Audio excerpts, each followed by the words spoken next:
네, 안녕하십니까. 우리 전 세계의 애국 국민 여러분. 특별히 이제 태풍이 일본을 거쳐서 온다고 하는데, 일본에도 피해가 없기를 또 바라고, 또 특별히 일본에도 우리 공화당 동지들이 많이 있고, 우리 한인 교포들이 많이 있는데, 이런 재앙에 무사하기를 바랍니다. 우리 지금 태풍이 또 대구를 걸쳐서 중심부로 올라온다고 하는데,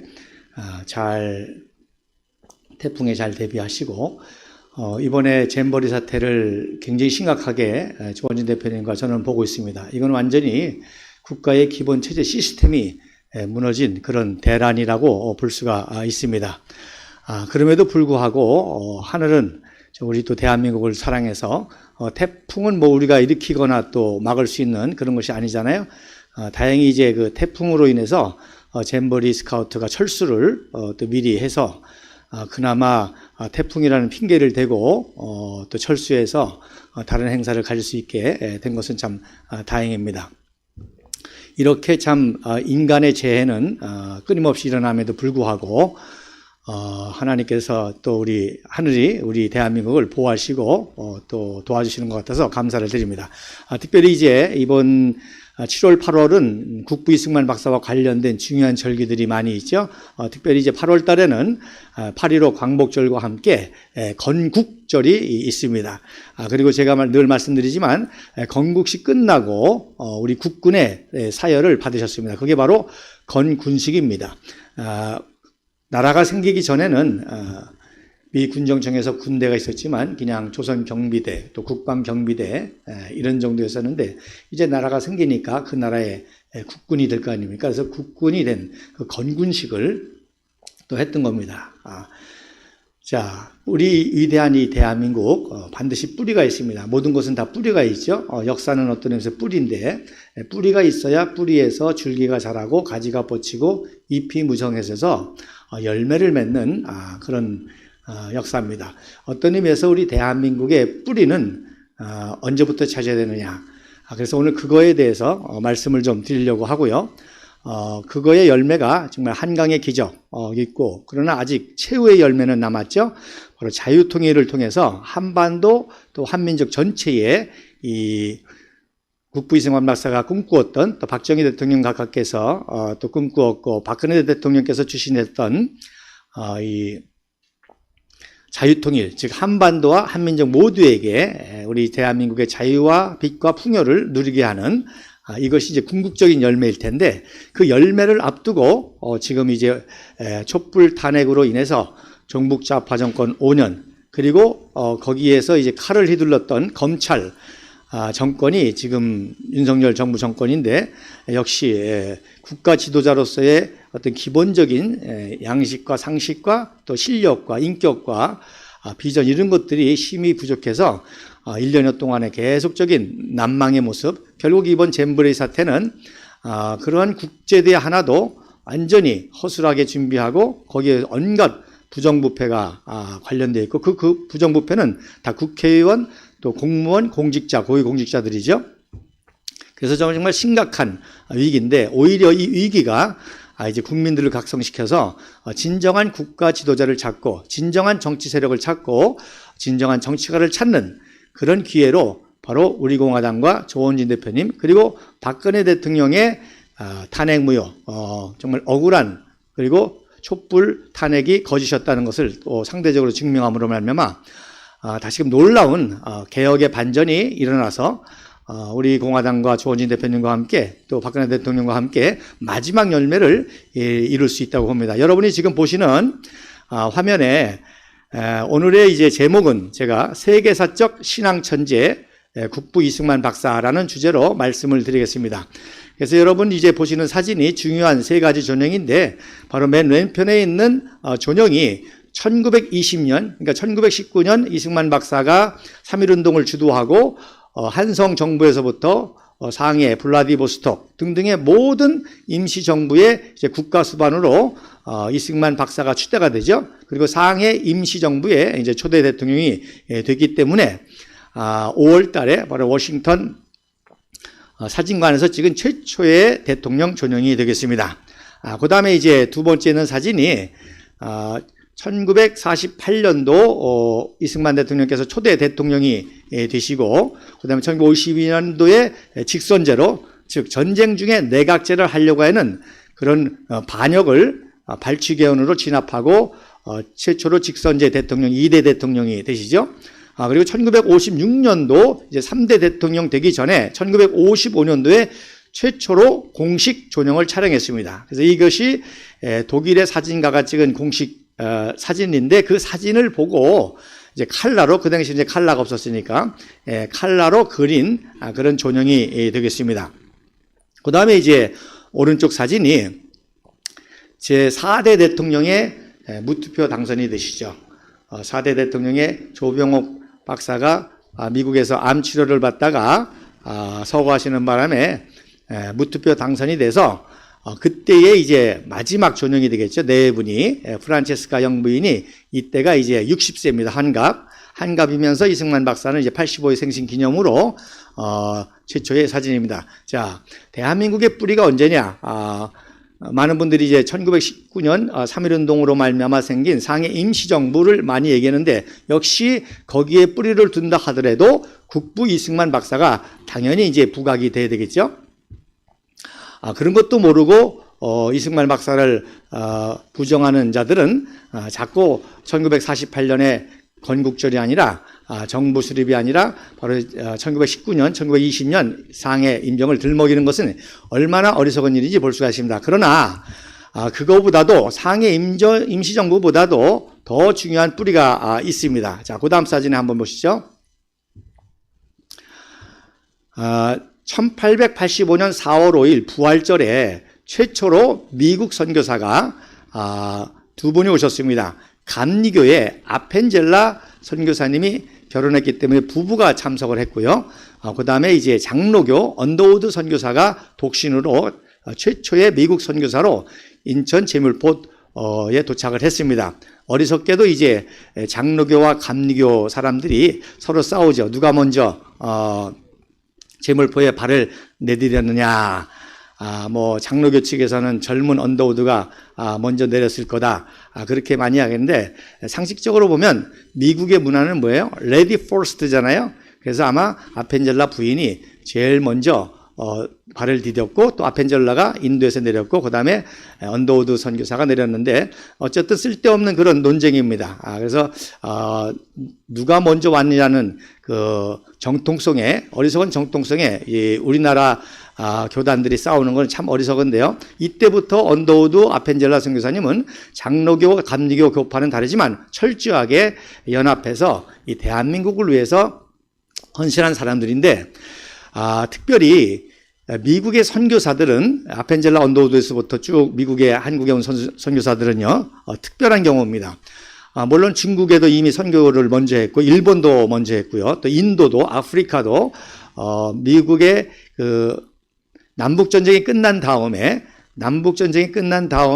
이 통합과 화합을 이루고 급성장하면서, 또 에디슨이 전기를 발명해서 정말 초강대국으로 막 부흥할 때, 그때 이제 미국의 청년들이 전 세계로 선교사를 나가는데, 특별히 희한하게 이 조선에 온 선교사들만은 특별한 경우였었는데, 어떤 경우냐? 보통은 다 어느 나라든지 가서 복음을 전하고 기독교를 전하고 하는 그런 신앙적 선교만 생각했는데, 유일하게 아펜젤라 언더우드 선교사와 그 이후의 모든 선교사들은 어떤 생각을 가지고 왔는 거니? 그 복음전도 외에 동양에 최초로 미국과 같은 자유민주주의 국가, 시장경제, 그리고 기독교 정신을 바탕으로 해서 선진국을 만들어가지고 이 나라로 하여금 동양 전체를 선교하게 하겠다. 즉 미국과 똑같은 나라 한번 만들어 보겠다고 하는 그런 그 특별한 사명을 가지고 왔고요. 그러다 보니까 당연히 미국의 국부 조지 워싱턴과 같은 그런 인물을 한반도에서 키워서 동양에, 특별히 이제 조선 한반도에 미국과 같은 나라를 세워보겠다고 하는 그러한 특별한 사명을 가졌다는 것이 아주 중요한 역사입니다.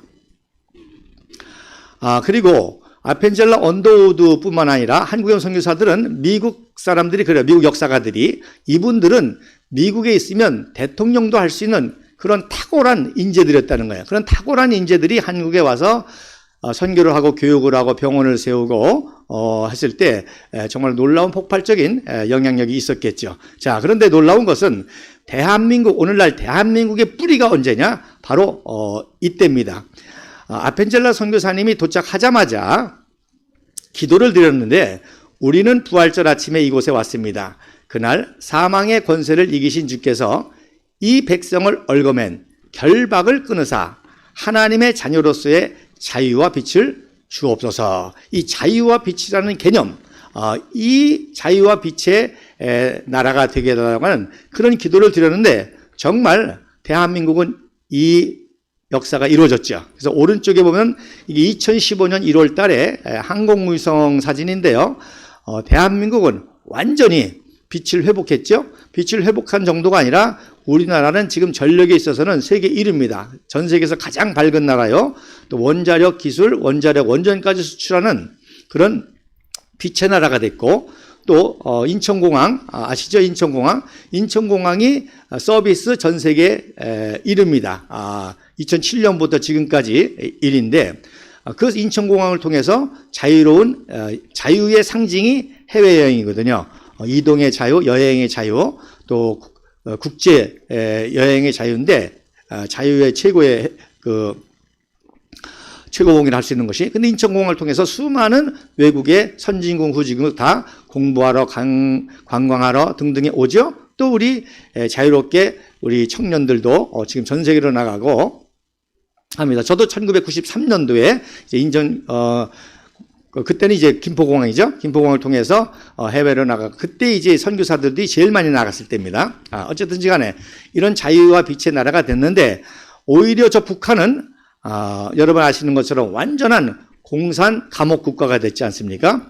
거주의 자유, 이동의 자유, 직업 선택의 자유, 교육의 자유, 자유라고는 하나도 없는 그런 나라가 됐고 또 에너지 고갈로 인해서 전력 사태가 부족해서 기차도 운영을 못하는 그러한 상태인데 보면은 이제 평양 쪽만 별빛이 좀 있고 바닷가에 이제 야간 고기잡이 원산 쪽에 좀 붙이 있잖아요.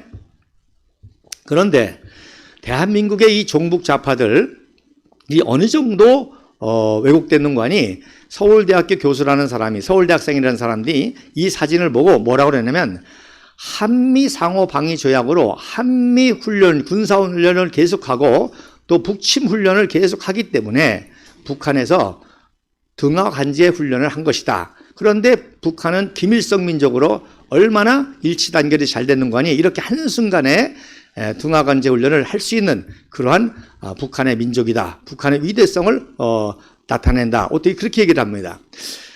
굉장히 어리석죠? 이 정도로 참 이 진영 논리에 매몰되면 이렇게 되는 겁니다. 자, 등하 관제 훈련이라는 건 뭐예요? 빛을 안 보이게 해서 야간 공습을 피하는 게 등하 관제 훈련이거든요. 그러면 평양만 폭격하라는 뜻 아닙니까?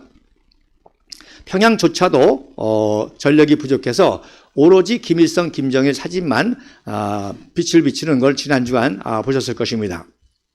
그래서 이때 바로 어떤 의미에서 대한민국의 시작이다. 즉 언더우드 아펜젤러가 와서 바로 미국과 같은 나라를 세우겠다. 그러기 위해서는 조지 워싱턴과 같은 인물을 키우고 양육해야 되겠다. 그래서 이제 배제학당을 시작하는데 그 다음 사진에 보면 언더우드 선교사님은 이제 경신학교를 시작하고요. 배제학당을 이제 아펜젤러 선교사 먼저 시작을 했는데 바로 요 사진이 대한민국의 뿌리가 되는 시작이 되는 사진이라고도 볼 수가 있습니다. 자, 이 사진은 1895년 이승만 청년이 4월에 배제학당에 입학을 하게 됩니다. 여러분 아시는 대로 1895년도 10월 8일 날 화요일 날 명성황후가 경복궁 오코루에서 시해를 당하지 않습니까? 엄청난 재앙이죠. 그러면서 이제 가보개혁이 일어나는데 가보개혁 그때 이제 과거제도가 없어지게 됩니다. 그래서 과거제도가 없어지니까 이제 당대 조선의 청년들이 이제 배제학당에 몰려들었죠.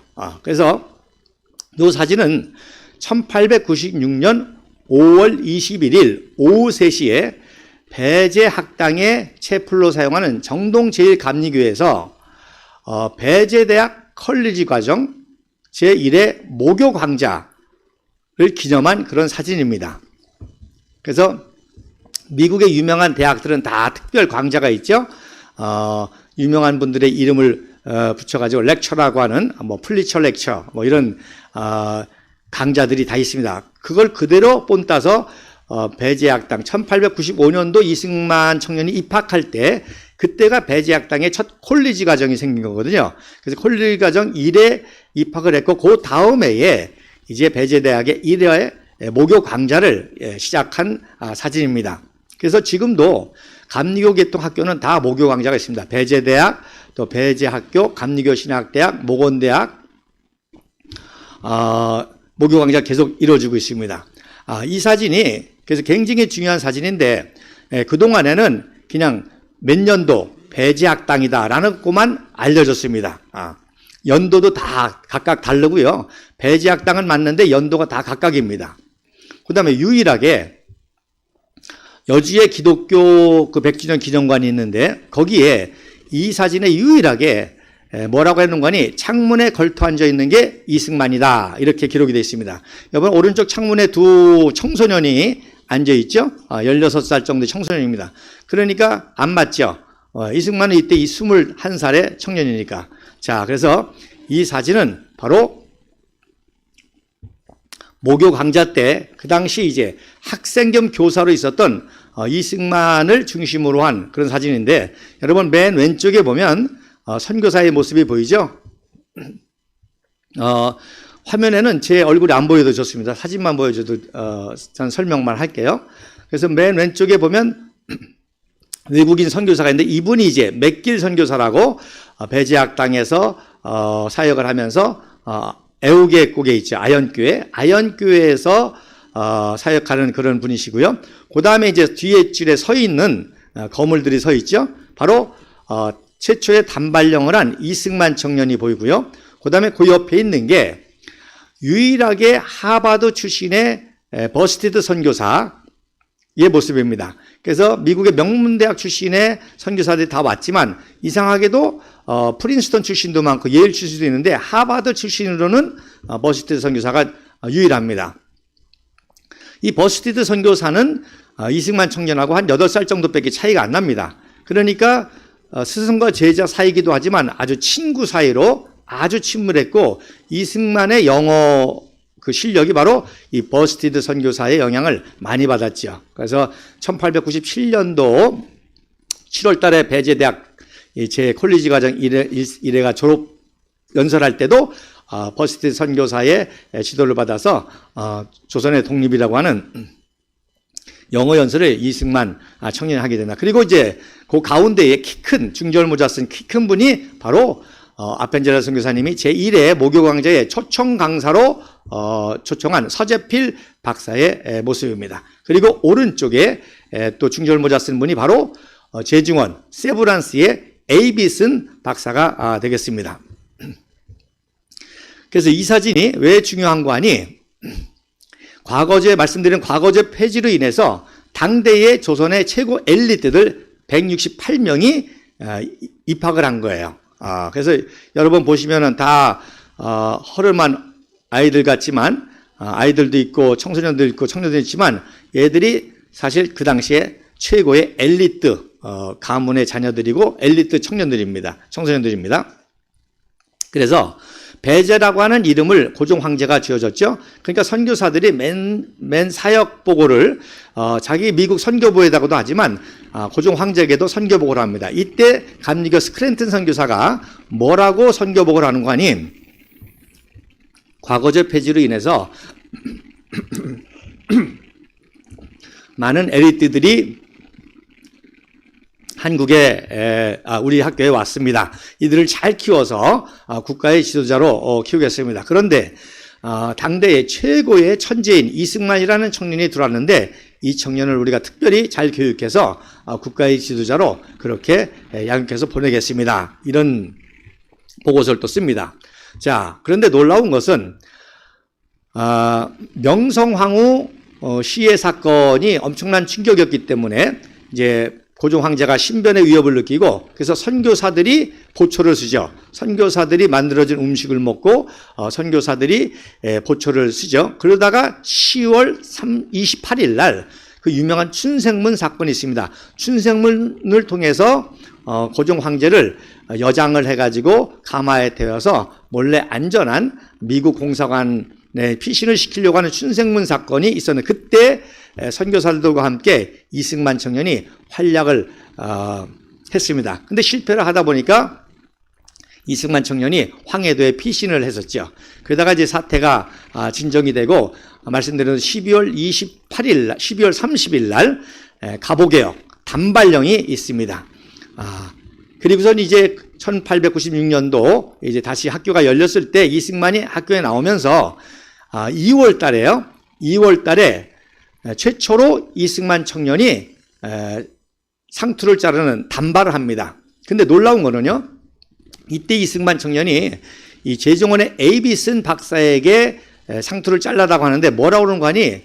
지금 이렇게 조선이 무력해가지고 구한말 조선이 대한제국이 무력해가지고 있는데 결국에는 일본의 식민지를 당할 수밖에 없을 것이다. 그러면 일본을 통해서 개혁 개방이 이루어질 텐데 일본 놈이 내 상투를 자르기 전에 에이비슨 박사님이 잘라주십시오.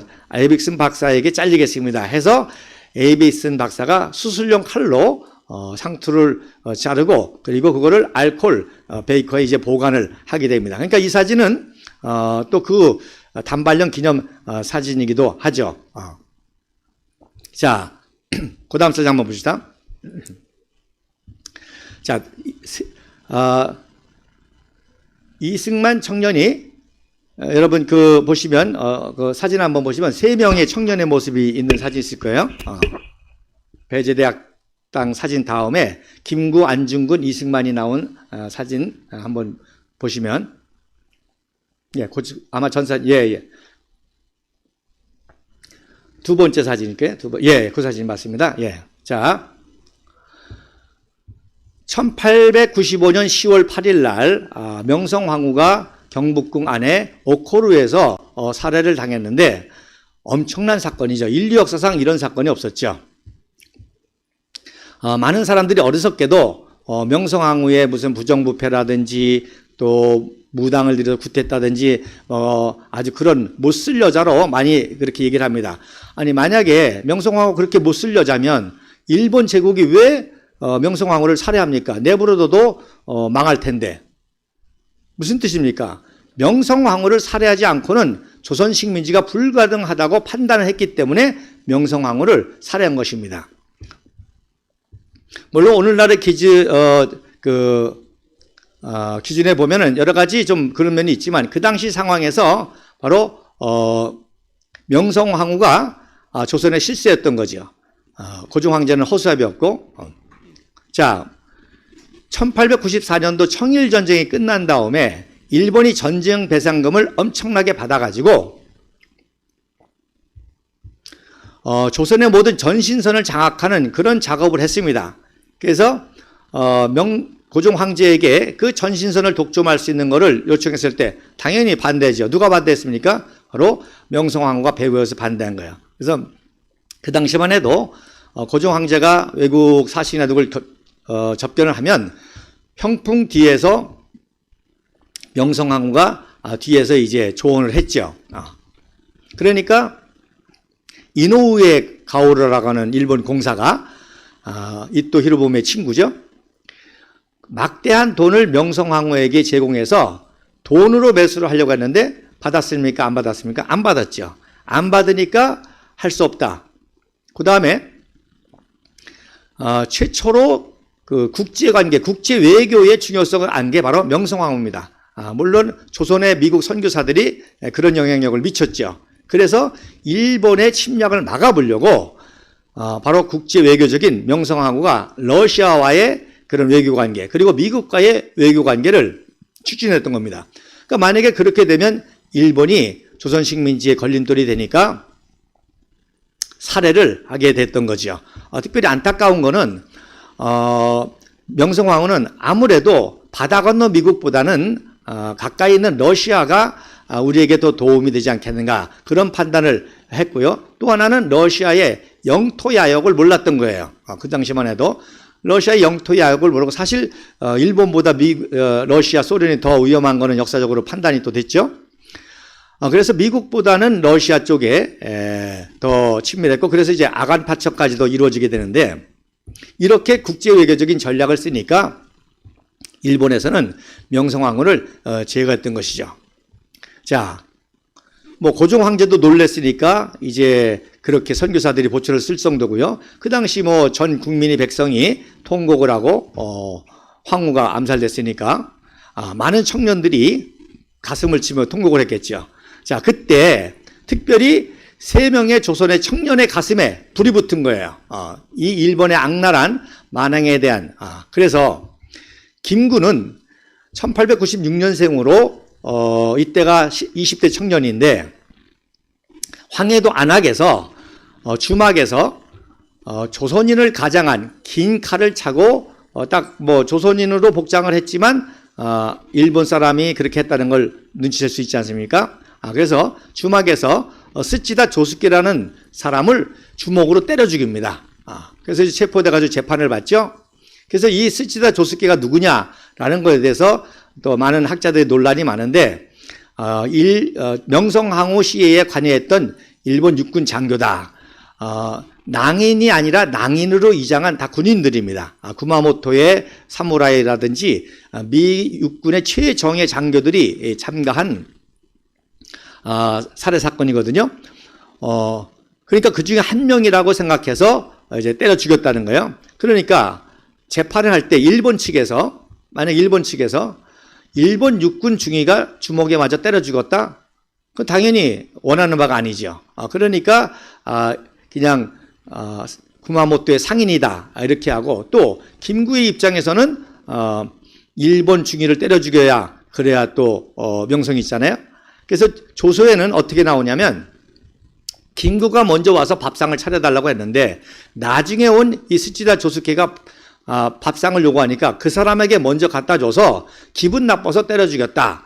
이런 조서가 나옵니다. 물론 그것도 이제 신빙성이 좀 그렇게 하지만 자 어쨌든 중요한 거는 김구라는 분의 그 의협심에 명성황후 시에 대한 의협심에 스치다 조스케를 살해한 거는 맞습니다. 자, 안중근이라는 청소년은 이때 16살 청년이었었는데 굉장히 민족주의적인 청년이죠. 결국 10년 후에 바로 이토 히로부미를 하얼빈에서 암살하지 않습니까? 그때 암살을 한 것을 암살이 아니라 나는 전쟁을 한 것이다. 그래서 9가지의 제목을 가지고 처단했는데 첫 번째 제목이 뭐냐? 명성황후를 시해한 죄로 너를 처단한다. 그게 됐습니다. 자, 그래서 안중근 의사에 대해서 우리 국민들이 많이 존경을 하고 또 놀라운 거는 이제 이때 원색의 위안스카이라고 그러죠. 청나라 총통 위안스카이가 또 깜짝 놀라고 놀랐습니다. 아니 어떻게 중국의 2억의 청년 중에서는 이런 인물이 없고 저 조선의 청년에 저런 용감한 인물이냐 그래가지고 만가를 썼죠. 평생만사 정근필 평생에 꿈꾸던 일을 지금 했다. 사지원생 비장부라 죽을 자리에서 살고자 하는 것은 사나이가 아니지. 유신사만 명천하 비록 몸은 사만해 있지만 그 이름은 천하에 떨쳤네. 생무백세 사천추 사람이 100세는 못 살지만 안중근은 바로 1000년을 사는 인물이 됐다. 그랬습니다. 그래서 한 차원 좀 높죠. 그래서 뭐 스치다 이 쪼무레기를 죽여봐라 보여요. 그래서 이 명성황후 시해 사건은 철저한 일본 정부의 계획된 군사작전이었습니다. 그래서 천황이 재가를 해야지만 되잖아요. 그러니까 천황을 죽여야만 제대로 되는데 천황을 죽일 수 없잖아요. 그러니까 그 당시 수상이었던 이토 히로부미를 저격한 것이고 사실 이토 히로부미는 제가만 한 거지 바로 육군 참모총장 야마가타 아리토모가 입안을 한 것이고 실질적으로는 누구냐 가와카와 소로쿠 바로 참모차장이 모든 작전을 위반하고, 그리고 말씀드린 대로 이노우에 가로우가 뇌물 작전이 실패하니까 미우라 고로라고 하는 육군 중장 출신을 공서로 파견해가지고 군사 작전을 펼칠 것이죠. 그래서 나중에 이것도 시간 되면 제가 자세히 명성황후 사건을 말씀드리려고 합니다. 그러니까 이 야마가타 아리토모를 죽일 수는 없고, 그래서 10년 후에 하얼빈에서 이렇게 살해를 한 것입니다. 자, 우리로서는 영웅이지만 입장을 바꿔서 생각해 보세요. 자, 만약에 김건희 여사를 일본 청년이 암살했다. 그럼 우리나라 청년들이 가만히 있겠습니까? 난리가 나죠. 그러니까 이 당시에 일본에서는 난리가 났습니다. 일본 제국 건국의 아버지잖아요. 초대 수상, 일본 헌법을 쓴 사람. 그런데 조선 청년에게 암살됐으니까 너무너무 분노해가지고 천황에게 상소를 올립니다. 제발 오늘 하루만큼은 조선인들을 마음껏 죽일 수 있게 해달라. 그런 탄원을 할 정도였습니다. 그러니까 그 이후로 조선인의 그 많은 피해, 일본인에게는 굉장한 감정이죠. 자기네들의 영웅을 죽였으니까, 그래서 그 이후에 관동 대지진 사건이라든지 이런 것들을 이런 맥락에서 같이 이해를 해야 된다는 거예요. 자, 그런데 이승만 청년은 말씀드린 대로 명성황후를 시해 사건을 직접 체험하고, 그리고 춘생문 사건까지 가담을 하고, 그리고 선교사대의 영향을 받으니까 이때 대한민국이 탄생이 되는데, 무슨 뜻이냐? 이거는 이토 히로부미 처단한다고 될 일이 아니라 우리가 어리석고 미련하고 지도자와 국민들 백성들이 제대로 나라를 세우지 못했기 때문이다. 그래서 다시는 이런 비극이 없는 미국과 같은 강대국을 만들어야 되겠다는 것이 이때 이승만 청년의 꿈입니다. 그럼 여러분들이 판단해 보세요. 김구는 그 이후로 상해에 있으면서 계속 그 테러 역할을 했죠. 여기 그래서 왼쪽에 있는 사진이 윤봉길 의사와 같이 이제 찍은 사진이고, 가운데는 이제 안중근 의사가 죽기 전에 찍은 사진이고, 오른쪽은 바로 국부 이승만 박사가 결국 이 사건이 있은 후 1948년도에 바로 대한민국을 건국한 그런 모습입니다. 그래서 왼쪽에 메가더 원수가 최초의 국가 원수급으로 참석한 거예요. 일본 군정사령관이었기 때문에 일본의 국가 원수죠.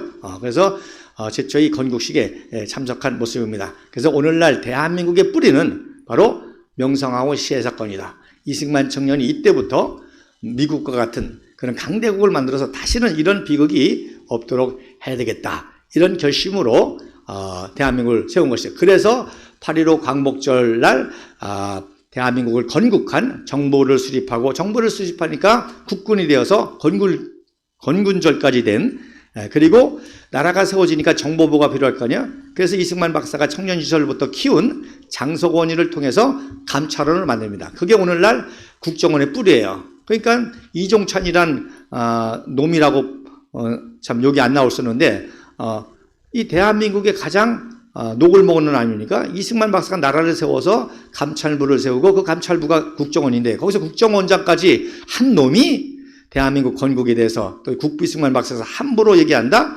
이건 정말 무식한 거죠. 이게 이렇게 진영 논리가 이런 겁니다. 이 진영 논리에 빠지게 되면 완전 전응화가 되는 거예요. 자기를 변명하고 반대 진영을 매도 폄하하기 위해서 말도 안 되는 논리를 펴다 보니까 이런 논리적 모순이 생기고, 결국 자가당착적이고 자신이 어리석다고 하는 것을 오히려 증명하게 되는 역사가 된다는 것입니다. 자, 그 다음 사진에 보면 이제 8.15 광복절 준비도 많이 해야 되기 때문에 이 사진하고 다음 사진만 보고 다음으로 또 다음 주에 이어가도록 하겠습니다. 자, 제가 국부 이승만 박사니까 사실 국부라는 말 제가 처음에 우리 당에 와서도 그렇고 썼을 때 굉장히 조심스럽게 얘기했어요. 워낙 종북좌파가 국부라 그러면 알레르기를 일으키니까 그랬는데, 이제는 자연스럽잖아요. 그래서 조원지 대표님께서도 지난 집회에서부터 공식적으로 처음으로 이제 국부라는 말을 사용하신 것을 볼 수가 있습니다. 근데 이 국부라는 말이 제가 만든 게 아니에요. 이승만 박사가 1945년 10월 16일 날 화요일 날 메가더 원수의 도움으로 김포공항에 도착하잖아요. 말씀드린 대로 메가더 원수가 전용기를 보내서 오는데 미 군용기는 민간인이 탈 수 없어요. 그러니까 육군 정보 특별 장교로 임명해가지고 육군 대령 계급장을 잠바를 입고 김포공항에 내립니다. 그리고 하지 중장이 순종 황제가 있죠. 순종 황제가 타던 어차라고 그래요. 어차. 요즘 말하면 대통령 전용차죠. 그 어차로 이승만 박사를 모십니다. 그때부터 그 당시 국민들이 이승만 박사를 국부라고 그랬어요. 국부라고. 그래서 이승만 박사가 먼저 온 다음에 이제 상해 임시정부의 요원들을 이제 데리고 오죠. 이승만 박사의 로비 활동으로. 여러분 이것도 쉬운 게 아니잖아요. 자, 지금도 마음대로 외국에 나갈 수 있습니까? 들어올 수 있어요? 아니잖아요. 돈이 있어야 되고 비행기표가 있어야 되고 패스포드가 있어야 되고 여권이 있어야 돼요. 그런 작업을 이승만 박사가 다 해서 상해 임정 김구 일행을 귀국을 시켰는데, 그러니까 김구를 추종하는 사람들이 김구를 향해서도 국부라는 말을 썼습니다. 그랬더니 김구 선생이 1946년도 경에 나보고 국부라고 하지 마라. 우리 한민족에게 있어서 유일한 국부는 이승만 박사 한 번뿐이다. 그래서 못 쓰게 했습니다. 이런 역사가 있고요. 그래서 국부라는 말이 이렇게 자연스러웠기 때문에, 그래서 1948년 5월 10일 날 재연선거 때 이승만 박사가 동대문 갑구에 출마했는데, 그때 선거 포스터에 뭐라고 썼는 거 아니? 애국심에서 우러나오는 성스러운 한 표를 국부 이승만 박사에게 드립니다. 그러니까 나라도 생기기 전에 이미 국민들은 국부로 인정하고 이런 역사를 했다는 것을 아셔야 됩니다. 그 다음에 박사 그러니까 또 많은 사람들이 이상하게 생각하는데, 여러분 지금 박사하고는 차원이 다르죠. 그 당시는 뭐 이승만 박사가 최초의 박사이기도 했지만 박사라는 과정 자체가 미국에서 생긴 지 얼마 안 되기 때문에, 그것도 프린스톤에서 최고 명문대에서 받았기 때문에 이 박사라는 것은 어마어마한 의미를 지니고 있는 겁니다. 오히려 대통령보다도 더 존칭어였습니다. 왜? 대통령은 한 4년, 8년 하다가 그만두는 거지만 이거는 영원한 명칭이고, 이 박사라는 명칭은 그야말로 국제외교 모든 걸 통달한 분이란 그런 뜻입니다. 제가 탈북자들에 북한에 관심이 많기 때문에 탈북자들하고도 많은 대화를 나누는데 10년 전에요. 1호 화가, 북한에서는 1호자가 붙은 거는 다 김일성, 김정일 로얄 패밀리하고 관련된 겁니다. 그래서 1호 배우라는 거는 김일성 가족의 내가 뭐 김정숙 역할을 했다든지 김일성 한ing일 빨치산 역할을 했다든지 그런 사람을 다 1호 배우라고 그래요. 그리고 그걸 위해서 노래를 부르는 사람을 1호 가수라고 그러고, 근데 제가 누굴 만났냐면 1호 화가를 만났습니다. 1호 화가는 뭐예요? 바로 김일성과 관련된 그림을 그리는 사람인데, 이 부부가 탈북을 한 거예요. 이 부부를 만나서 제가 이제 건국의 역사를 쭉 얘기해 주니까 처음에는 자기네들하고 배운 거하고 전혀 다르니까 막 튀더라고요. 근데 이승만 박사 얘기를 쭉 해주니까 나중에는 다 이해를 하는데, 놀라운 거는 그 부인이 뭐라고 그러는 거 아니? 1945년도 자기가 평양 옆에 안주에 살았는데 그때 무슨 소문이 들렸는 거 하니? 지금 남한에는 이승만 박사가 귀국했는데 무지 똑똑하더라 라는 얘기를 생각해내는 거예요. 놀랍지 않습니까? 그러니까 거의 60년 전의 기억을 그때 자기가 국민학교 1학년 때인가 8살 때인가 듣고, 그리고선 이제 골수당원이니까 평양에서 살고 1호 화가하고도 살았을 거 아니에요? 그렇게 살아서 공산주의 사상에 물들었었는데 한국에 와서 저를 만나고 이승만 박사 얘기를 들으니까 60년 전에 들었던 그 얘기가 생각이 나는 거예요. 그 얘기는 무슨 얘기인가 하니, 이 이승만 박사라는 건 그 당시에 어마어마한 사건이었던 거죠.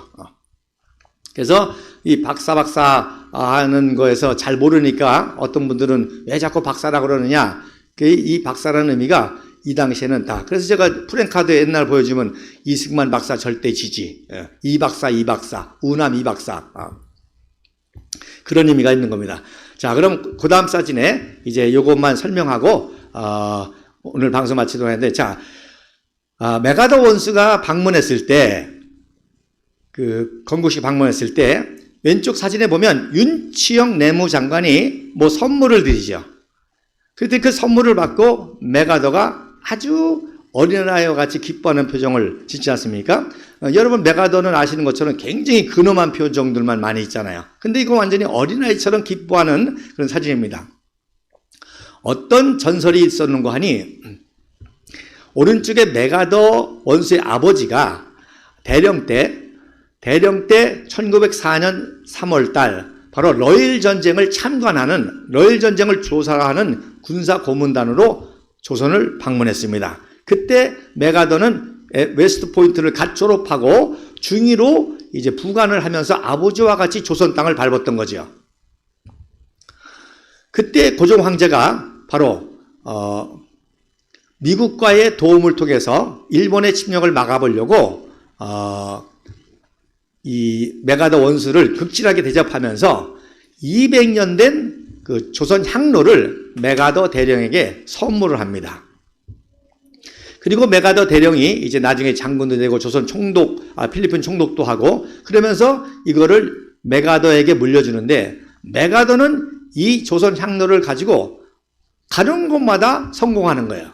그래서 최연소 장군, 최연소 육사 교장, 올림픽 조직위원회 위원장, 최초의 대장, 육군 참모총장 하고 일찍 예편했는데 2차 세계대전이 일어나니까 다시 불러서 태평양 전쟁을 이끌었죠. 그래서 필리핀에서 주둔을 하는데 말씀드린 대로 진주만 기습과 함께 필리핀 기습해가지고 미군이 큰 타격을 받고 메가더도 큰 타격을 받을 때 그때 마샬 국방부 장관의 참모가 아이젠하워 준장이었습니다. 아이젠하워 준장. 그때 아이젠하워 준장이 뭐라고 건의했는가 하니 메가더 원수는 미군 100만 명보다도 더 중요합니다. 그래서 미군이 지금 피해를 당하지만 메가더 원수반이라도 철수를 시켜야 됩니다. 그래서 메가더 원수를 급하게 호주로 철수를 시키죠. 그래서 코에티르라고 하는 그 해변에서 메가더 가족을 부관이 데리고 보트를 타다가 이 조선 항로를 잊어버린 거예요. 그랬는데 잊어버리고 나서 거의 그 10년 후에 이승만 박사가 바로 메가더가 이때 오는 걸 알고 저 향로와 똑같은 향로를 찾아라. 그래서 전국에 언명을 내렸는데 놀라운 거는요. 200년 전에 이 조선 향로를 만든 도공이 2개를 만들어 놨던 거야. 그래서 하나는 고종 황제가 줬고 하나는 어디서 찾아가지고 이거를 선물한 것입니다. 근데 그동안 이 이야기가 전설로만 전해졌어요. 전설로만. 그랬대더라. 그런 일이 있었대더라. 근데 제가 사진을 찾았습니다. 이게 바로 200년 된 조선 항로를 선물하는 사진이고 그러니 메가더 원수가 얼마나 기쁘고 감격을 했겠어요. 그러니까 뭐 이승만 박사의 친동생과 같은데 이승만 박사가 하라는 대로 할 수밖에 없죠. 그래서 결국 6.25 남침 때도 메가더 원수가 나의 조국 캘리포니아를 지키는 만큼 한국을 지키겠다 해서 인천 상륙작전이라든지 이런 걸 생명 걸고 했던 거고요. 그래서 윤치원 장로 뒤에 보이는 분이 바로 신익희 국회의장이고 그리고 그 뒤에가 참모고 그리고 왼쪽에 젊은 친구가 앤소니 니콜스라고 이 사람만 가지고도 또 역사를 풀 수가 있는데 이승만 박사가 워싱턴에서 독립운동할 때부터 비밀 정보요원이었고 해방 당시에 CIA 요원으로 공군 정보장교로 있었지만은 이승만 박사의 개인 정보원으로 북한을 들락날락거리면서 모든 정보 역할을 했던 그런 훌륭한 청년이라 이승만 박사가 마이 선이라고 했었던 그런 사람입니다. 그래서 이런 전설로만 이루어졌던 게 여러분 아까 사진 배제학당 사진 보신 것처럼 전설로만 이루어졌던 얘기를 이 사진을 찾아가지고 제가 다 팩트로 증명을 하게 되겠습니다. 자, 이렇게 생긴 대한민국. 다시는 명성황후와 같은 비극이 없어야 되겠다. 그리고 세운 대한민국. 그 대한민국이 6.25를 통해서 또다시 위기를 만났을 때 이승만 박사는 또다시 고도의 통치력을 통해서 여러분들이 아시는 한미 상호 방위 조약. 그래서 다음 주 시간에는 그 한미 상호 방위 조약을 맺게 된 에피소드를 함께 말씀을 드리도록 하겠습니다. 이번 강복 집회의 진정으로 이 정신을 계승하는 우리 공화당 태극기 집회야말로 대한민국의 전통성을 계승하고 국부 이승만 박사의 국꿈, 한반도와 한민족에게 또 이러한 나라 자유통일을 이루어서 자유민주주의 시장경제 제2의 한강의 기적을 일으키겠다는 것이 바로 우리공화당과 조원진 대표와 또 우리 박근혜 대통령의 소망일 것입니다. 그래서 함께 할 날이 멀지 않았습니다. 그래서 이번 태극기 집회와 다음 달 대구 집회, 6.25 인천 상륙작전 기념이면서 대구 집회, 굉장히 중요한 집회로 박근혜 대통령과 우리 국민들에게 진정한 보수 세력, 진정한 정치 세력, 진정한 대한민국의 핵심 세력, 그리고 다 망가진, 잼버리로 완전히 망가진 이 종북 좌파 5년과 그리고 앞으로도 어떤 실정이 있을지 모르는 이 검찰 정권을 완전히 개혁해서 새롭게 세울 수 있는 세력이 우리라는 것을 말씀드리고요. 마지막으로 여러분 사진 보시면 이승만 박사하고 윤치영 내무장관 사이에 안경 쓴 분이 보이죠? 그분이 바로 최초 재원에서 기도한 이은영 목사십니다. 다음 주에 이제 이승만 박사의 취임 선서도 어떻게 만들어졌는지 등 또 한미동맹이 어떻게 됐는지 계속 이야기를 나누도록 하겠습니다. 8.15 집회에 준비에 수고하시는 우리 홍보팀, 또 우리 중앙당직자들, 또 시도당 동지들 감사를 드리고요. 또 이 비 피해를 잘 극복하고 나갈 수 있기를 바라고 저는 다음 주에 또 뵙도록 하겠습니다. 감사합니다.